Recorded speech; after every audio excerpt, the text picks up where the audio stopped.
Well, let's kick off the podcast tonight. I said I pop on earlier on. I popped on, and there's a couple of problems with the internet earlier on, so I'm back on tonight to have a chat, which is I hope everyone can hear me. The whole three people in the gaff. I know for the house party, we're moving up to four people, so a very happy Friday evening as we go into the fifth round of the Scottish Cup tomorrow at home to Dundee, and yeah. It's a game that Celtic need to win to have a chance of playing whoever they next in the semi-finals of the Scottish Cup. Another game towards moving towards silverware. So yeah, there's a good bit to talk about. Oxlade-Chamberlain, I'm going to talk about. We're going to talk about Martin O'Neill's comments today as well, and then obviously the board yesterday. Brian Wilson saying that the plan meetings with certain groups of fans as well. Look, we need unity, and I think tomorrow is going to be a difficult day. I know we all want the positive result, but the politics with fans and the board is going to be probably the headline tomorrow across social media, across the papers. But I just want to start soon. As I said, I want to see all our fans come together eventually in a full stadium where we're actually singing for the team, where these groups of supporters are back in and we can cheer our team on to the victory. That's what we all want. Like, these fans don't want to be boycotting the game on purpose. They're doing it because they feel like they have to do it. They feel like they need to show unity and show that things are being wrong. Not just this season. It's been over a long term where transfer windows have been failures. Recruitment has been bad. Qualification for tournaments where we failed in. You could say we've been third best all season in this fucking league at this rate. I know Rangers had a bad start to the season, but yeah, it's been brutal. It's been brutal, but I will talk about Oxlade-Chamberlain just to change the topic tonight. How's it going, Edward? How's it going, Eamon? I hope you're all doing good. Friday night chat. Stay on for about half an hour to 40 minutes. I'm up early in the morning. I have stuff to do tomorrow. So I said I'd get on. I don't know if I'll get on tomorrow night because I'll be busy. So I'll get a video in and stuff. But the whole situation with Oxlade-Chamberlain, he is travelling to Glasgow. He has to undergo a medical and then hopefully pen to paper for a 6-month deal. And then an option to extend. You see how it goes. But it's what I like about Oxlade-Chamberlain. It's experience. We need experienced players that have played in the British game, for the likes of playing for Arsenal for nearly 200 times, playing for Liverpool for almost 150 times, winning the Champions League, winning Premier Leagues, winning FA Cups. He's a really decorated player. And for 32 years of age, it didn't work out in Turkey. He played 50 games over there, scored 5 goals. Not the most comprehensive stint at your last club, but you can't always have a green, clean career.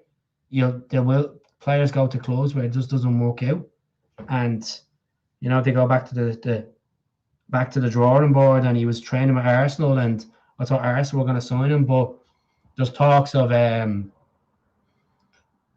what's that team that Abada plays for? I'm trying to think of the name of the team Abada plays for. Charlotte are being interested in him as well. There was talks of other teams in Turkey that wanted him as well. But he had a chat with Martin O'Neill on a couple of occasions, and it looks like it's going to go ahead. Just hope he passes his medical. That's the most important thing. So 75% there regards to this deal, but he has to pass his medical. So I'm not getting home and dry about it just yet. The thought of getting a player in like Oxlade-Chamberlain will be beneficial to Celtic, be beneficial to our midfield.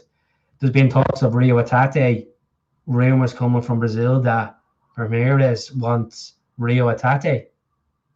So I'd let him go on loan to Ramirez. I think what Rio Hatate made it. I think the situation with them is, as much as we want to sell them, I think they need a loan move to realise how good it is playing for Celtic, how good it is to be idolised by fans. Go over and see it's the grass greener in a different league or a different team, because it doesn't always work out. We've seen it with Nicholas Cooney's only had to open in his goal scoring account with Como after like 19, 20 games for them. So yeah. So get the comments in. There's 13 people tuning in. The numbers are creeping up slowly.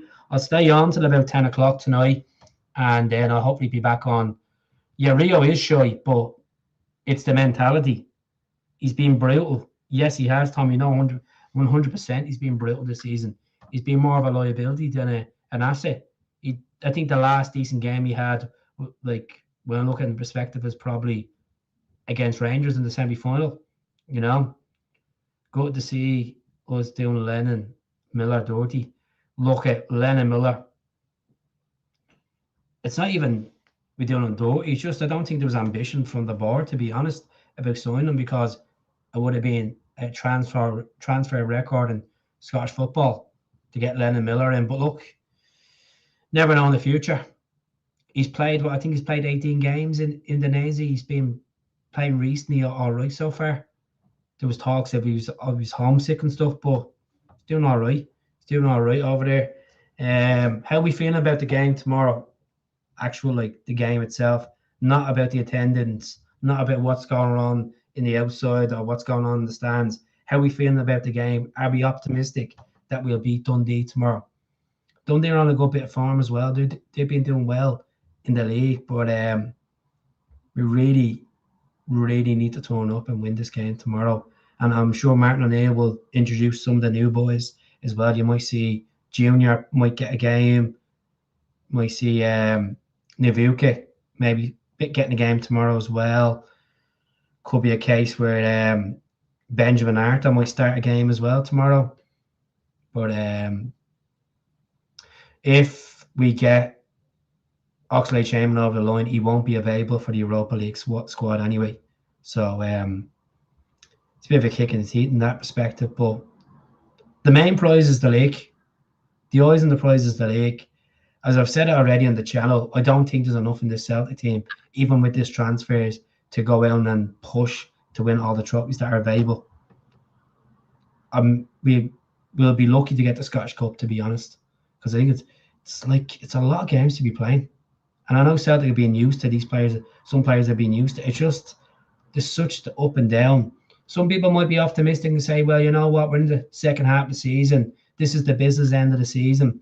Maybe the players will have the hunger to go on and get to Hampden and go all the way.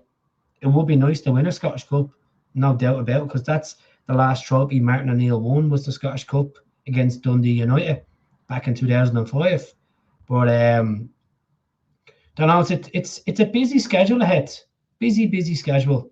And I see the Aberdeen game was called off for tomorrow against Motherwell in the Scottish Cup because the weather's been so bad, like, up there. So get the comments in. There's only 10 people tuning in tonight. I don't expect many people to watch because there's been like 10,000 podcasts on the time of the night it is. I just said I'd pop on, have a chat with you, see how everyone's feeling. 12 people tuning in. Tell us where you are tuning in from as well. So a matter of time. Hopefully we get Oxlade-Chamberlain over the line, because it'd be good. I was saying last night you can play in Callum McGregor's position. So look, I've done a bit of homework on the whole Oxlade-Chamberlain stuff, right? He's played defensive midfield 12 times in his career. 12 times. I'm going to show you. I'm going to spell the wrong 2 seconds. Let's see. Oh, there's 2 Oxlade-Chamberlains. There's one that plays in that's English and Jamaican. Where is he playing for? Torio City. Don't know who they are. I just want to give you some more in-depth insight into Oxlade-Chamberlain's preferred positions. He can play behind the strike. He can play in the left and he can play in the right as well. Hello in Belfast. I hope you're doing well, Eamon. Good to see you in. Good to see you in, my friend. Just 2 seconds now. Hopefully this is streaming. I'm gonna work on the picture quality over the next month or so, folks. Move up in the picture quality as well, so things are more clearer for you, so you can see everything better instead of a 720. So you can play both wings, right, and then centre midfield position. But what I want to show you is in all seasons, right? This is important because it shows you a breakdown of where he's played. So on the right hand side, mostly central midfield, right? He's played on the right wing 81 times, left wing as well 28 times. That defensive midfield position 12 times in his career. I'm just gonna check these times he's played in defensive midfield, just the type of games they were. Well, obviously it looks like he played in that. Looks like he played in that role, that defensive midfield role for Besiktas. That's quite interesting, to be honest with you. Quite interesting. That's really interesting that he's played in that position. That's why he probably wasn't getting goals much in Turkey. He's played 50 games there and 5 goals. So so there you go, folks. He can play that role. That's where he's been playing recently. Well, his last kickabout was back in May. So when we go back to his last game in May, he was probably playing more attacking there. The 3rd of May, played 26 minutes for Besiktas. So look, massive experience. 198 games for Arsenal, 20 goals, 18 goals for Liverpool, 146 games. Yes, he's had his injuries as well. We'll go into his injuries because people will want to know, well, how was his injury record? Because a lot of people have saying in the comments as well across social media, this guy hasn't been, like, look, he has missed. Back in 2017-18 season, he missed 58 games. That's a full season, like a full calendar year nearly. 4 games. Then into 2021, he missed 20 games. Then he missed 14, then 18, and then 4 games last season. So yeah, he's had a couple of injuries there. But look, these are the injuries he's had: knee injury, hamstring, tore muscle pneumonia, ligaments, head injuries. Looks like mostly the knees cost him the most, and hammers. Well, yeah, that's his injury record there, folks. Look, it's a new chapter. It's a new chapter for him, and hopefully his injuries are behind him. Where Edinburgh? I've only ever been to Edinburgh once. I live in Scotland. I've only ever been to Edinburgh once. Do you reckon Adu will start tomorrow with? I don't think he'll start 2. I think he'll go with the 3. Now, obviously, Junior can play on the wing as well. He can play on the right wing. Look, a rotation's key. I'd like to see Sarachi play tomorrow. Sarachi's been training with the team for the last 10 days, so hopefully he's in contention as well. Sooner the better. We have Alistair Johnson back, hopefully next month. It will actually, give us a good chance as well, pushing along in the route, going into this like split fixtures. I've said this on the channel over the last couple of days. I think by the 1st of March, the Derby and Ibrox will know where we're at regards to this. Are we in the hunt for the title? Yes, we have a game in hand against Aberdeen, which we'll play in March. I think it's the 4th of March we'll play that game in hand after Ibrox. That's a big week. Big week. It'll make a break. Like, even the games before it, we can't afford to slip up. We have to go unbeaten for the rest of the season in the league to have a chance of winning this, and beating Hearts as well. I don't know I'll have to look at the goal difference as well. Getting these players back is crucial. I like Sarachi. I'm a bit gutted that I wasn't an option to buy. And I don't get me wrong, I like Oralo as well. I think Julian Oralo's been good on the right back position, 100%. And he said today in the press conference, he settled in quickly. The culture is different. He's been enjoying it up in Glasgow as well. He wanted to move away from Bournemouth in January, and then he got the move to us. So he's got the minutes in, and as I said the other day, he reminds you of Emilio Izaguirre. Yes, he plays in the right back position instead of left back Emilio was, but something different. So I just think there's that Latin American style footballer in him. So we really need to win this game tomorrow, because if we don't win this game tomorrow with a low attendance, you'll see a lot of arguments online. You will see fans moan at each other tomorrow, saying, "Oh, you should have been there. You've done this. You betrayed your team. All this bullshit you'll get." But look, the Celtic Collective have put a good campaign in since September. It's been very productive meetings.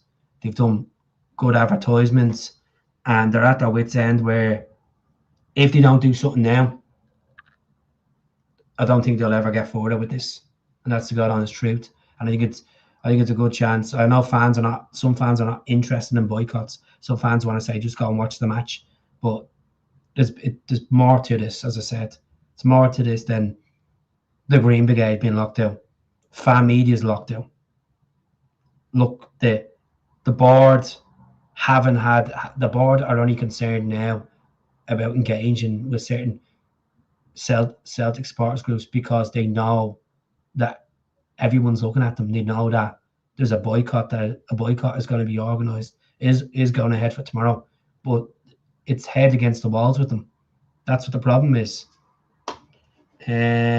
But yeah, get the questions in. I'll stay on for another 20 minutes. I appreciate people tuning into the channel as well. We hit 19,000 subs today, so hopefully we'll stay at the 19,000 subs. I appreciate people subscribing and new people coming on and looking at the content as well. It'll take time. To get to that magic 20. I was at 19 before last year, and then I lost a lot of people because I wasn't doing content. So I have to keep me wellies on and dig into these trenches and do it well.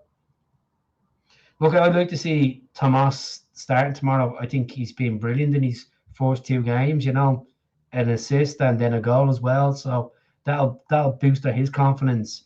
Obviously these lads are coming in from Laurent and Freiburg and Brentford as well. And I think we might see the availing of Alex Oxlade-Chamberlain tomorrow if he passes his medical,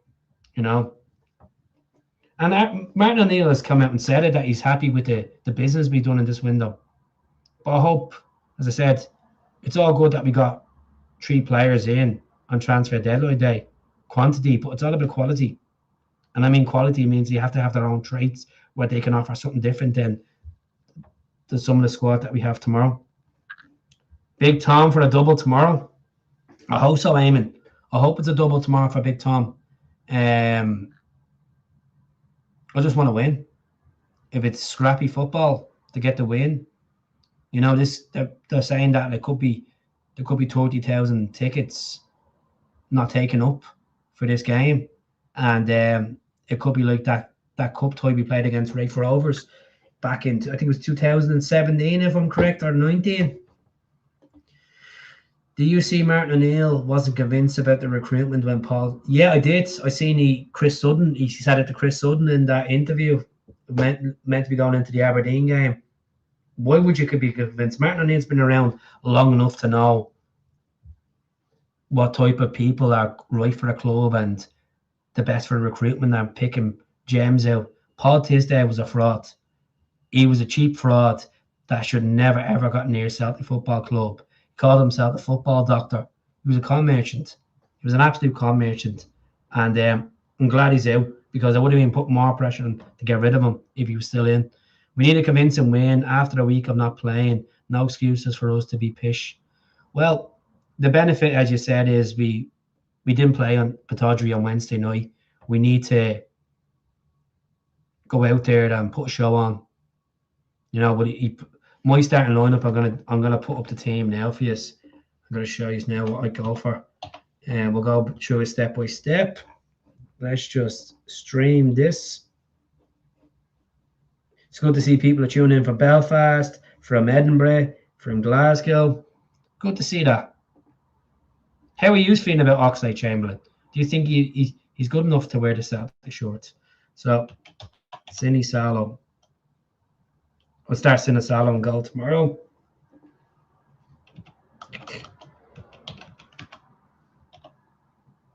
I don't know how we can ever spell this guy's name. I think he's probably going to start with Donovan tomorrow, to be honest with you, actually, instead of Aralo. Donovan, he's going to go with Tierney, I think. If he might bring Srirachi on, introduce Srirachi, I'd say he's going to go with... I'm going to go Murray, right? Dame Murray and Arthur. Where is Benji Arthur? Have we spelled his name right? There he is there. Now, I don't know what... I have to check what foot he is, by the way. He put his similarities to Virgil van Dijk, he said when he was introduced to the Celtic media, like... No, I'm not going to play Mavuka there. Hold on. Mavuka will be playing on the right. Gonna go with Yang on the left.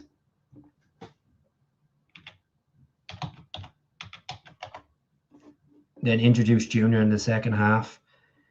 I think he's going to start McGregor anyway, so don't think he's going to change it around with McGregor. He'll start McGregor. I think he'll play Bernardo. And then McCown. Or Atate. I'm going to say McCown because McCown needs a bit of minutes. So that's the starting lineup I'm going for tomorrow. I think it's good enough for us to win it, to be honest. I think Murray is a big call, but I think he will start Murray to give Murray more minutes. You know, how are you doing, Keith? Not doing too bad. Not doing too bad. Jamie, I hope you're doing good. Thanks for tuning in tonight. Really appreciate it. We have 3 games in 6 days soon. We need to pull it together and support the boys. Tuning in from... Oh, very nice. Hope you're doing well, Tommy. Yeah, there's a lot of football coming up. It's going to be a hectic schedule. We have, obviously, Livingston coming up. We've Stuttgart in there as well. We have a team. Who do we... Let's have a look at the fixtures anyway. Coming up for February. We'll have a look at the fixtures and we'll go through them bit by bit. Every game is winnable. Every single game is winnable. Even in Europe against a good team. Stuttgart are a decent team. I think they won the other night in the German Cup as well. They're fourth in the Bundesliga, like crazy. So obviously Dundee tomorrow.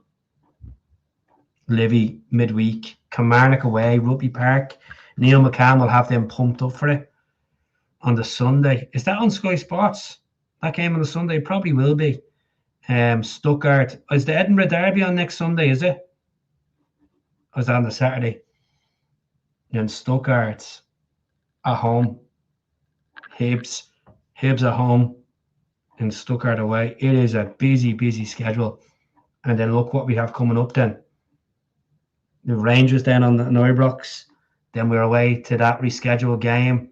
Then Motherwell, which is going to be a hard game. That's one of the hardest games there. All of them are hard games. Like, the Scottish League is wide open this season. Like, and then your game before the split is going to be St. Mirren at home. So all hard games, folks. The games are coming thick and fast. Livingston, we should be beating them. They're fall to the dogs. And Dundee, hard game tomorrow. We should be beating them. And then if we do get through that game, we'll be on to a semi-final in March. Who's left in the Scottish Cup, actually? Let me have a look. Who is left in the Scottish Cup? Scottish Cup fixtures. Oh, at the moment, St. Mirren are playing. They're playing Airdrie. Didn't know that. So there's some bleeding. So we have... Let's see. It's going to put this on for you. Things need to be sorted soon because it's become a circus. Man, it's been a circus since the last year. It's been a circus since the summer. It's just starting to really piss people off, to be honest. So I'm just looking at the Scottish Cup teams here. Who's still in it? Airdrie's still in it. St Mirren, Dunfermline. I know they beat Hibs. That Kelty Hearts, is it? Spartans. Stenhouse Muir. Jesus, there's some underdog teams in this, isn't there? Still left in the Scottish Cup. That game's been rescheduled, that Aberdeen and Motherwell game, to the 18th now. Shocking, because of the pitch. So Rangers are playing on Sunday to Queen's Park. I remember the last time Queen's Park played them in the Scottish Cup. Remember that? Elgin City and Partick Thistle. If Celtic will get through, who'd you fancy? Depends on who wins the round as well. You know? Let's see. This is a better question, Keith. A boycott was suggested for the Stuttgart game. Would people join in? I don't know, to be honest. Europe's a bit more. I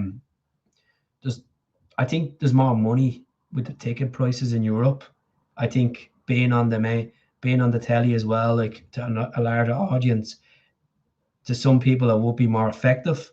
But I don't think it would happen. I don't think a lot of people would tune in. I think tomorrow's the best example. You know,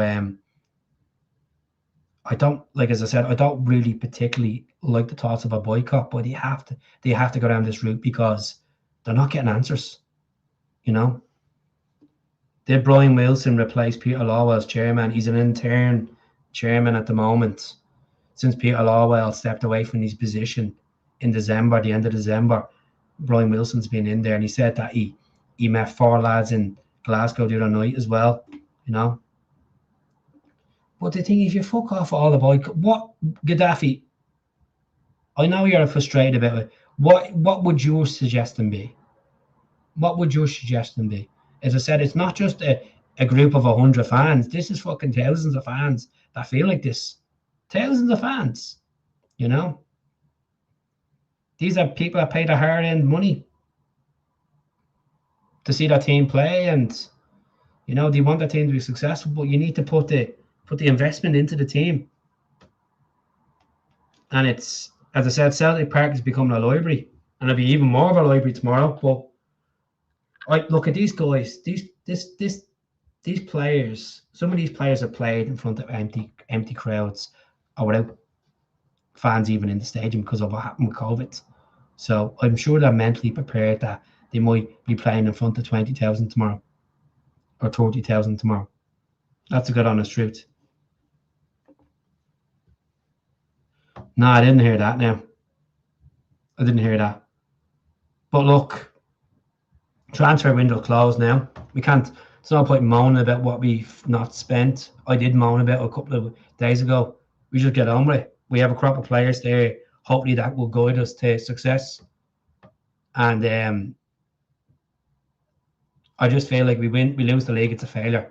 It's a failure of a season, even though if we have a good run in the Europe, if we were to beat Stuttgart and get to a semi-final and win the Scottish Cup, it'd probably still feel like a failure. I've said this on the channel, and I know a lot of people might not agree with me tonight. I would happily sacrifice these 3 trophies to get rid of the board. I would easily sacrifice it. Kill me, but if it was to get rid of the board, I feel sorry for Martin O'Neill because he's in the crossfire of it. He wants unity. He wants fans and the club to engage. You know. Do you get why people don't buy the jersey and merchandise? I completely get why they don't buy it. I haven't bought any merchandise since July. I just won't buy any. That's my kind of way. Like, as I say, I don't really go to the games on a regular basis. But like, even when I was at the games, I wouldn't buy. I bought food at Hampden, but that's Hampden. But I didn't buy food at Celtic Park. You know that way. It just doesn't appeal to me to buy stuff now from the club, because what's the point? All I think about, that money's going to them.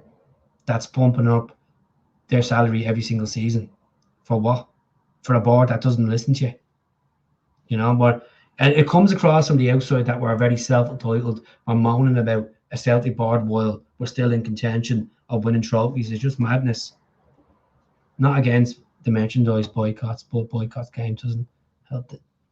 But that's the thing, like the merchandise boycotts is paying off because you've obviously put the away jersey down, the third jersey down. The merch has dropped down in price, and that was before Christmas.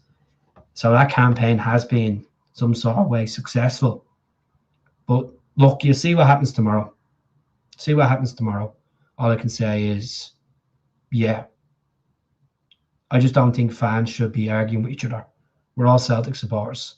We all want one thing, see our team being successful. And I know you might say, well, go into the stadium and sing. Fans don't. We're having full stadiums for Europa League, and fans are not even singing. They're getting so used to having the Green Brigade in the corner, where you expect the Green Brigade or the boy to start having everyone singing. What if these weren't around? Is Celtic Park always going to be? Is it going to be a library forever? It's up to the fans to get up and sing. You're pumping your money into your club. Feel the experience. Sing even 2 or 3 songs, and then let it die down. Then try sing again. You know, it just feels like if something's to go bad tomorrow, argument's sake, right? 25,000 fans tomorrow for Celtic and Dundee, right? Dundee score 5 minutes into the game. You're going to get that real toxic vibe in the stadium. And then what they're going to do is fans that are in the stadium are going to, first thing they're going to do is blame the fans that boycott the game. They're going to blame them. It's nothing to do with them. It's to do what's on the pitch. This team is organised and prepped to go out and beat Dundee. Either way, the fans are not giving enough energy to push the team. You can turn up in your thousands, but it's singing. It's making Celtic Park feel like a fortress again. That's what it feels like. Would you give up the domestic cups for us to win the Europa League? Oh, 100%. Because if you win, I don't think we have the squad to win the Europa League, to be honest, Tommy. You win the Europa League, you're into the Champions League. So instead of us having that stress of next season playing a couple of qualifiers, and plus you'd get more money as well winning the Europa League because you're guaranteed the Champions League next season. Prize money to the finals, not the most greatest. Altogether, I think you get about winning the Europa League. I think it's like 50 million and all prize money generated up. But being in that Champions League next season is where you get the money for your going in. So I would give it up to win the Europa League, 100%. I would love to see Celtic win a European trophy in my lifetime. We were close in 2003, but it wasn't for us, thanks to Deco and Jose Mourinho. The backer boys in the park really need to dispose of the board. Like someone was asking me earlier on in work, they were like, who would you bring in? I was like, I'd move Martin O'Neill up in the higher level next season. I'll try to get Don McCoy in. I really don't know, to be honest with you, because I don't really know what's out there. I don't look at operations of directors and football of, you know, CEOs. I don't look at that kind of stuff for other clubs, to be honest with you. So I can't really answer that question. That'd be for someone that does the homework and doesn't, you know. Did you see the footage for... unbelievable. I did see it. Corruption at its finest. This is typical Scottish football for you. Like, it's Rangers penalty. Rangers, like, it's just they do everything they're doing everything they can to make this title race wide open, to have Rangers having a chance of winning it. Yeah, I'd say since we drew 0-0 against Cartwright, the stadium has been toxic. 100%. But people don't admit that. Some folks don't want to admit that, Ado. You could, like, I'm not going, as I said, I'm not going to much games, but watching at home, you could just feel it by looking at the telly, and you can see fans are fed up. Fans are hoping for fucking, like, this team to come out and whip teams 5 or 6-0 or play more comprehensive. And I know Martin O'Neill is trying to implement his style of football and, you know, not trying to try too much with it, but keeping it basic with the back four. It just, yeah, it's like they went for a piss up in Munich and they've never returned. The hangover's still lingering. That's what it feels like. It really does feel like that. You know, that was a great night. Unfortunately, we did lose, but we played really well, and that's when you said, I'm really proud of that team. Like, Lucas Keown was brilliant that night. You know who really had a good night, good performance that night? Jeffrey Schlupp. He was good. I thought he was decent at Celtic at times. People were criticising him a lot. Oh, he's shite, this and that. You don't define a player after one performance. I always say this. Yes, Dane Murray was absolutely toxic against Hearts, but you define a player in his whole stint at Celtic.